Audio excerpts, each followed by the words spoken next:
Welcome to Bear, brought to you by Giddy, the world's largest sexual health platform. How do you believe mental health impacts people's relationships and intimacy? I mean, that's a deep one. I think that relationships in general, I think one of the most important aspects of a relationship, for a healthy relationship, is to be in a relationship where both parties are whole.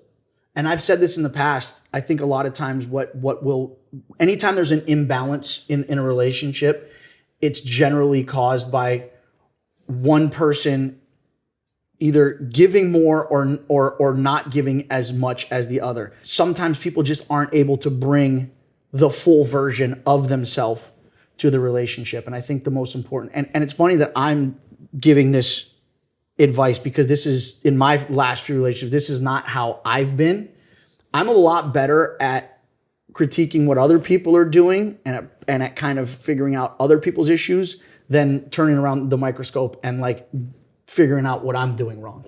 But I've been in enough long-term relationships where I've gotten to know not just the other person that I was dating, but myself very well, where I was the one that wasn't opening up and that wasn't giving it all. So what tends to happen with that, and I saw it happening. This is the other thing. I think this is one of the detriments to me. I think just by nature, being a very emotionally aware and in tune person, I'm an empath. Like, I'm so sensitive and I pick up so easily on vibrations and energy of people around me. And I could always sense in my relationships that uneasiness. And I could always sense that feeling of my significant other feeling like they were more invested and more involved and more into the relationship than I was.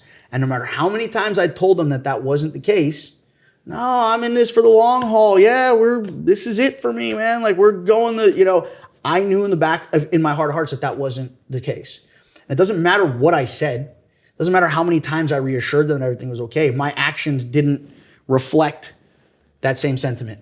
I feel like it was almost like you were trying to reassure yourself too, as you were saying it. Yeah. Like knowing in the back of your mind that what you were saying was not true, but it's almost like, oh, well, if I say it to them, then I can start to believe it for myself.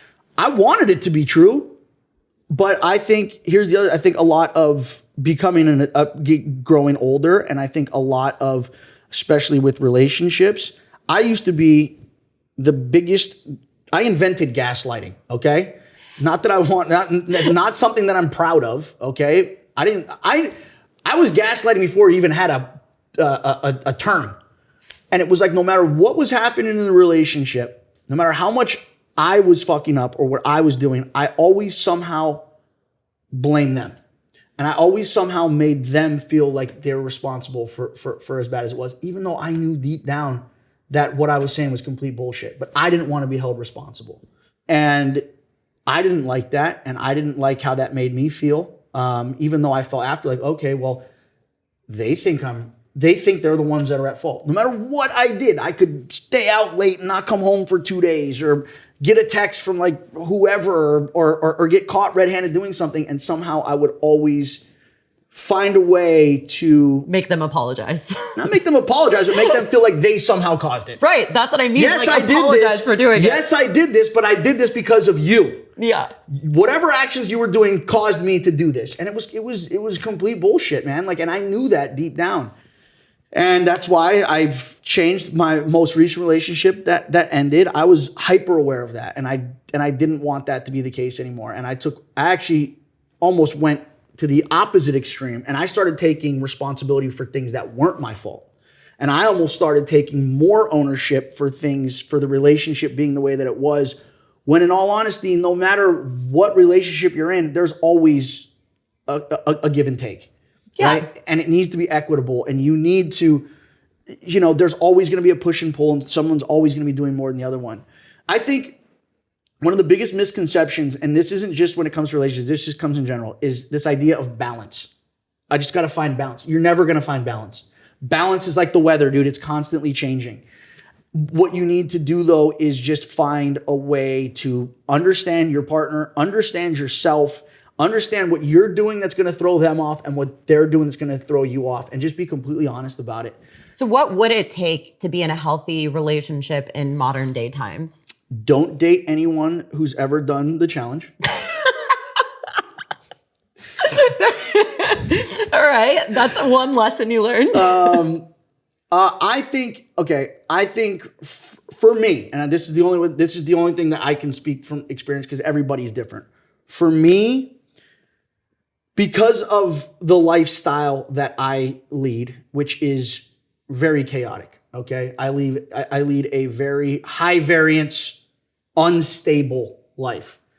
I love it. I can survive in it. I thrive in it. However, I feel like the person I eventually end up with needs to be a little more, have some grounding and be a little more stable. You know, if you're dating someone that doesn't have any stability in their life and lives a chaotic life, it's really difficult when you do as well. But that could take all shapes and forms. It doesn't necessarily just mean people in the entertainment industry. I mean, it could be somebody who's just, I don't know, who's a trust fund kid or like whatever, who just doesn't have a job or just doesn't have any stability in their life. It's like, I don't know, man. I think being grounded and I think being able to have at least part of your life and at least being able to have that aspect of your life where you're able to stay grounded and you know, that's what, for me at least, that's what keeps me from completely flying off. Because the show, again, going back to like the show that I do, it's like I've done 20 seasons of one of the most insane social mental experiments out there. And every season kids will come on, new kids, and they'll be like, how have you done this? You've done this 20 times? How have you not gone crazy? And it's like, well, I've had to accept the fact that I am crazy. I'm just a different sort of crazy. But I think what's enabled me to do it is the fact that once it's over, once we're done filming, I disconnect, I unplug from this world, and I go home and I have my friends, I have my family, I have my home, I've got my place that I can decompress, and I can distance myself from all that. Because when you're in that constantly, if you never have a break from that, you know, it's very difficult to see that there's, you know, a different world out there, and it's not as crazy as it is all the time.